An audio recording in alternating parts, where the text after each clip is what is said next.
We are in the George Washington National Forest in an undisclosed location, and this is a wild cave, so we're going to go spelunking and possibly fight with messers at the bottom. For science.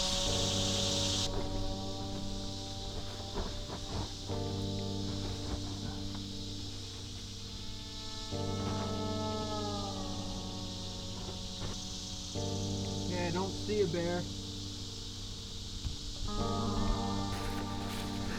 I'll do what I can to try to, but I don't know what I can do. Yeah, maybe grab turn any it. part of it. Face first? Feet first is best. No one's ever tried it face first, so it'll be interesting to see. Science.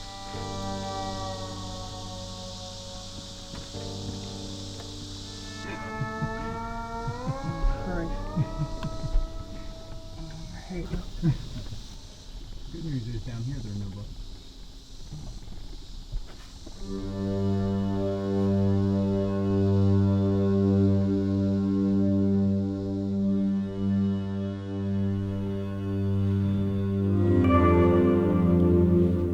There's a couple formations that haven't been broken off over the years.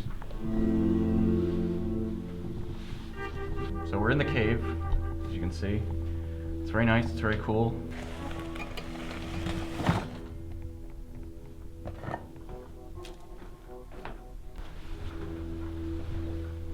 We don't really know what this pit is. Yeah, there's a little bit of a pit here. Let's see, yeah, it's not too bad. There's enough room to walk around.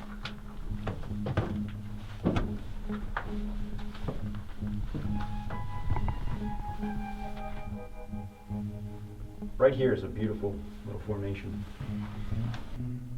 We're looking at some geologic formations in this limestone cavern. Usually there's water in these little pools, but it being in the middle of summer, it seems to have dried up. Oh wait, no, there's room here, and it's flat. Yeah. We don't have a lot of headroom, but Yeah, just enough for overhead. yeah. It's almost enough room in here to do some messer, so we're gonna try.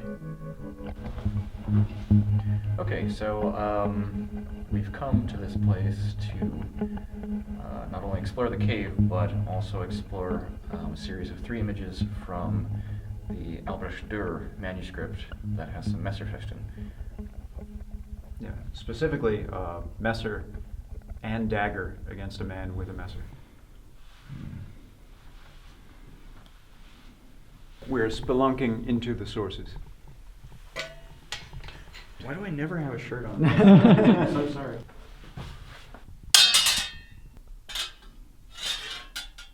We didn't get the image. It's the only problem. One reason this particular manuscript is so interesting is there are just images. There's actually no text that goes along. So we've been experimenting with interpretations, having no text at all to go on. So hopefully we've come up with some valuable interpretations. This is exploration on multiple levels. Yes. Here. Mostly downwards.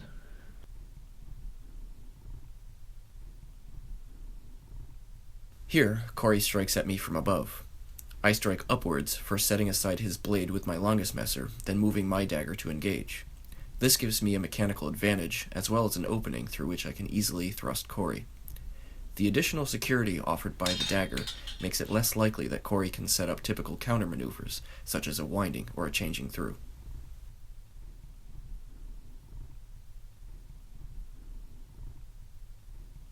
Here, I strike at Corey from above.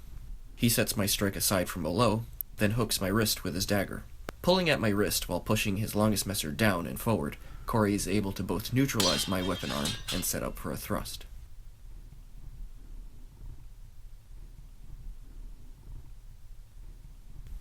Here, I strike at Corey from above. Again, he sets my strike aside from below and hooks my wrist with his dagger. This time, however, he holds it in a forward grip.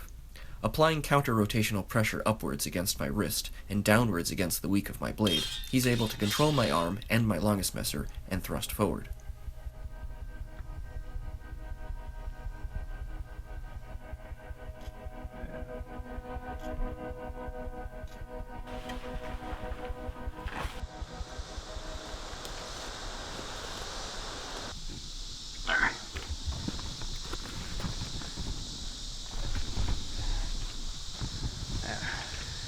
We survived. Oh, that wasn't so bad. Oh, shit!